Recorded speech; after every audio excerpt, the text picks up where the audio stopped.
Race 2 is down. First race under the new package. Got some stuff to talk about. Let's do it. Hey,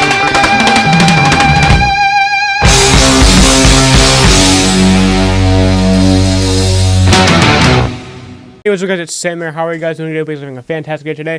We're going to be doing RaceInformer for Atlanta. The Atlanta news that we have to talk about.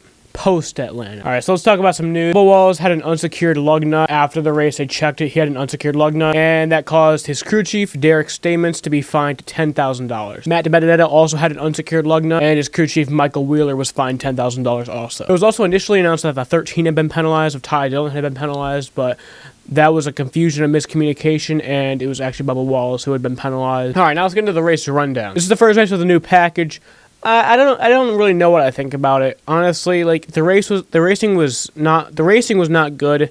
But the finish kind of was. The first few laps of a restart was good. We saw a lot of 3 wide, 4 wide. I think even at one point there was some 5 wide racing. So I enjoyed seeing that, but the racing really wasn't good. It was more of like putting on a show, which didn't really happen. Like, it makes you think it's good racing, but it's really not. Also, Kyle Busch had a backup car. He had a problem during practice. He crashed, and he ended up having to go to a backup car, which he was going to start in the top 12, but then he actually had to go to the back of the field. Austin Cindric is also going to be in for Brad Keselowski, possibly because Brad Keselowski was very sick. The race, he had a stomach flu, not feeling well at all. Austin Cindric also practiced the car for him on Saturday.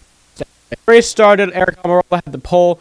They went green. Keselowski Jr. led the first lap, and then Eric Almirola took the lead back. They were green until the competition came out on lap 37. Kyle Larson would win stage 1, and Kevin Harvick would win stage 2. Not much happened in those stages, but we saw some passing, racing back and forth between Kevin Harvick and Kyle Larson, which is cool to see, but it just didn't feel right. In the final stage, Kyle Busch blew a tire on the backstretch. Didn't lose his lap, so he pitted, but he got penalized. He had to get sent to the tail end of the longest line. He restarted in 21st and ended up rebounding to finish 6th. With about 50 laps to go, Ryan Preece and BJ McLeod crashed on pit road when BJ McLeod stopped on pit road for some reason, and then Ryan Preece ran right into the back of him. For the finish, there was a 43-lap stretch to the finish of the race. Ghana was the leader at the restart. And then he had a vibration.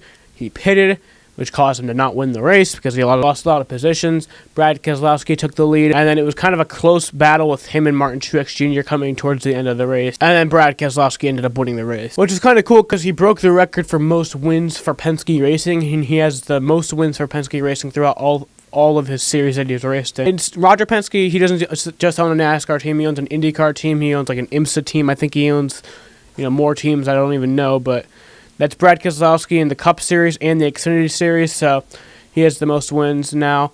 That's pretty cool. Also, he was sick. There's possibilities of him not even running the race, and then he actually wins the race. I don't know what I think of the package. We have like a little bit of a change next week at Las Vegas, but who knows? I don't know how that's going to go. But if you guys like this video, please like on it. If you dislike this video, if you dislike, and hey, comment, tell me exactly what I did wrong. Be sure to subscribe to notifications, and as always, goodbye, kitty cat.